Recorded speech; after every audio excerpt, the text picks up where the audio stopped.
Hi everyone, welcome back to Brookdale Farm.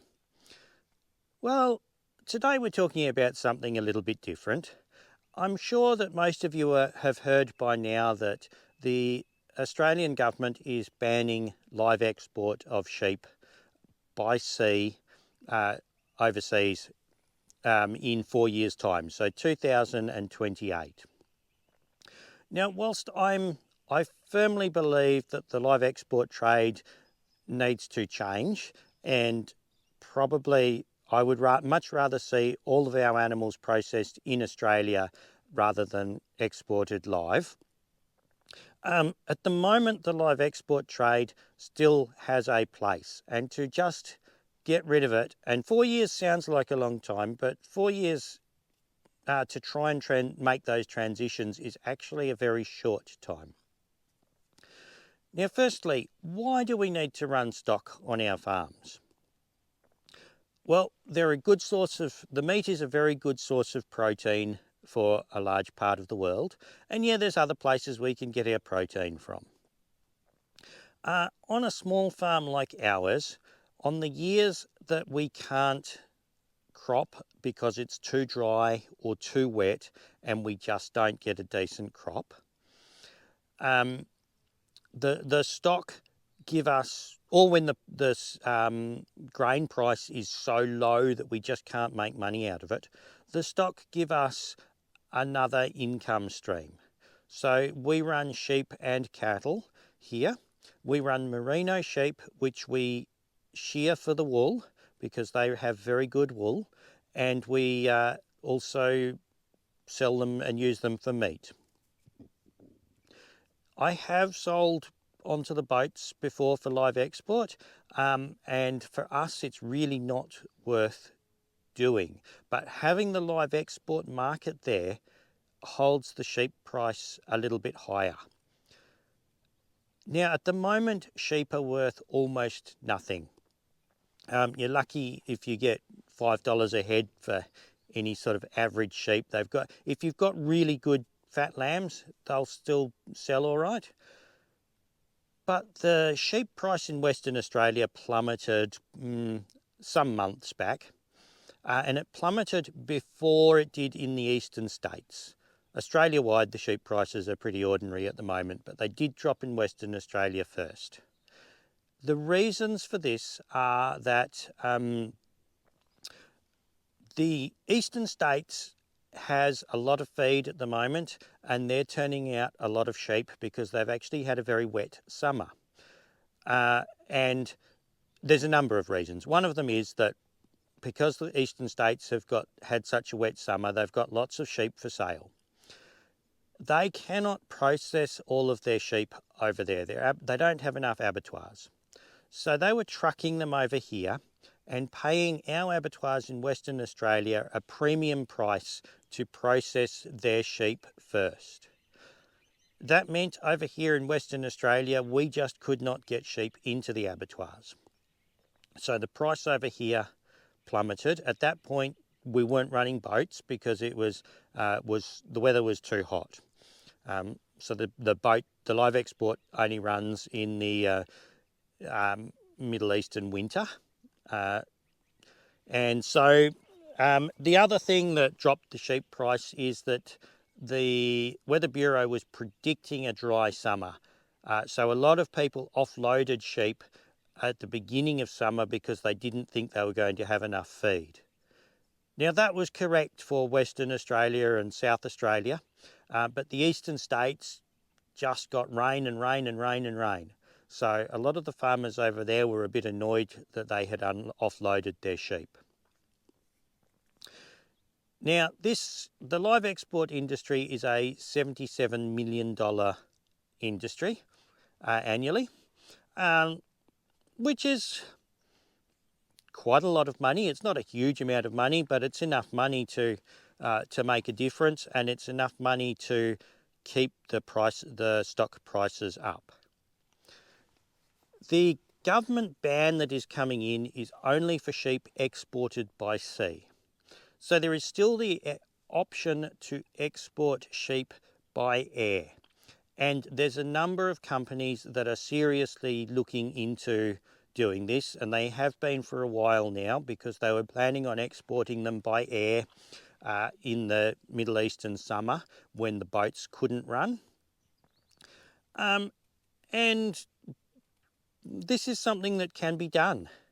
However, you don't fit many sheep on an aeroplane, not like a boat. So you're only going to be exporting very small numbers. It's going to cost more to export them. But also that is a phenomenal amount of carbon emissions to transport the sheep over to the Middle East. Air travel is one of the most polluting forms of travel. Boats use a reasonable amount of fuel to transport them the same distance, but they're transporting a lot more at the same time, and it's not as carbon intensive. Now, the government has put together a package to allow the transitions. And let me just grab my cheat notes here, because I can't remember all of the numbers off the top of my head. So there's $107 million available to help with the transition. $64 million to support sheep producers and the supply chain, particularly in Western Australia. Now, 64 million, that's a lot of money. A lot of money to me, it's a lot of money to a lot of people. If we start looking at other ways we can process them, even if somebody comes up and says, I'm going to build an abattoir today, we have 4 years in which to get the plans approved and all the red tape through, and to start building that abattoir. We won't get that through in 4 years. But we probably need another 20 abattoirs built to process the number of sheep that we would need to. And that's not feasible in the time frame. We have $27 million allocated to enhance demand within Australia and internationally for sheep products. Fantastic. They're going to spend $27 million on advertising our products. But we can't process those products to sell. We don't have the processing facilities, and the $64 million for the supply chain, that's not even going to pay to build one abattoir, probably. So the advertising campaign is a little bit of a waste of money at this point.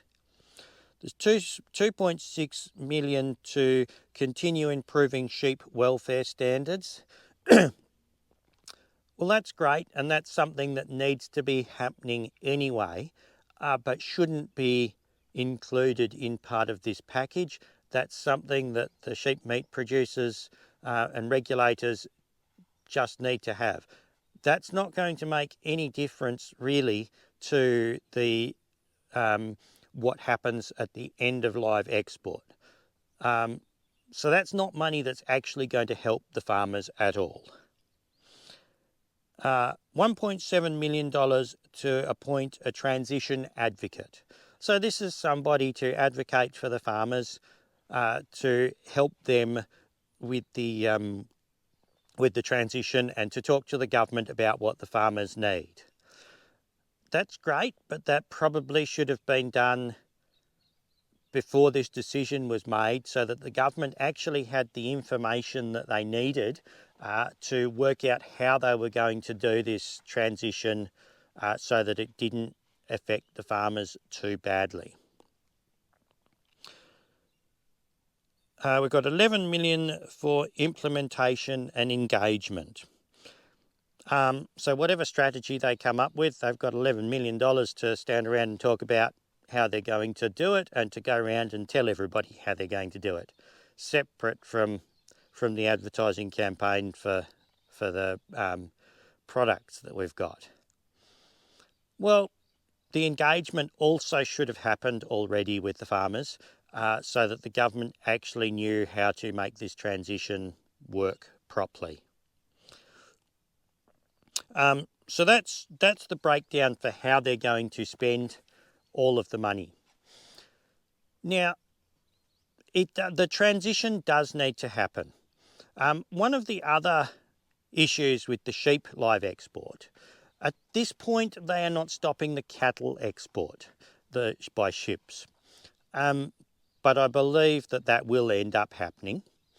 So the cattle cleaned up the shipment process an awful lot, probably 10 or 15 years ago now. And one of the things that made a huge difference with the cattle was that the ships are paid by the weight gain that the cattle have on the ship. So for a cow to gain weight, it needs to be really well fed. It needs to be in a good, low stress environment where the animals are happy. As soon as you've got a stressed animal, they will lose weight. It doesn't really matter what you're feeding them.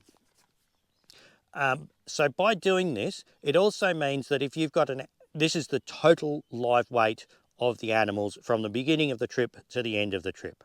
So every animal that dies on the ship, and anywhere that you put that many animals, you are going to get a small number of deaths.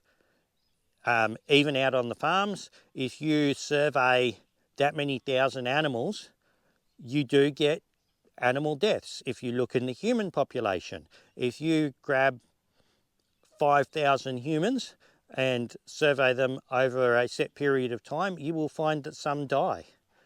Same on cruise ships. Cruise ships all have morgues on because of the high death rate on them. But by doing this with the cattle and using the live weight gain on the journey, it means that the cattle are exceptionally well looked after on those ships because the shipping companies want to make as much money as possible. For some reason, we don't do this with sheep, which means the sheep are not looked after as well on the ships as the cattle are. And really, that is the first step that we should have been looking at, is to look after the sheep better on the ships. Now, we have made huge progress with the animal welfare on the ships, and it's improved a lot over the last 15 years, but it could still improve more. So we need to, once we've looked at the animal welfare on the ships and improved that, we need to come up with a strategy that allows us to build the abattoirs and the processing facilities for these animals in Australia. And unless the government already has major plans for this, which they haven't told us about, when this ban comes about, we're still only going to be 2/3 of the way through building these facilities, which means the price is going to plummet again. So what can small farmers do about this? Well, as usual, we all need to diversify a bit. We need to find markets for our animals that don't involve going through the mainstream. It's going to make it a little bit harder for us. We're looking at selling our beef and sheep meat through straight off the farm. So we will take orders. We will then send our sheep to the abattoir, and our beef and our cattle and our sheep to the abattoir, and we will then deliver the meat when it's been processed. That's going to make it a little bit harder for us to try and get spots in the abattoir to slaughter our animals. So we may need to look at other options. In certain areas, if you've got cattle, you could look at milking and turning it into cheese, or value adding in that way. Our sheep are wool sheep as well, so that we have an income from that side of our stock too. But this is a time that's particularly important for any small farmer to work out how they are going to adapt to this news. So each farmer now has 4 years to, well, probably 2 years to start looking at it, work out which direction you're going to go in to continue making money off your small farm, and then adapt your flock to suit the new purpose for them. Anyway, I hope this video has been informative. Thanks very much for watching, and I hope to see you again next time. Bye!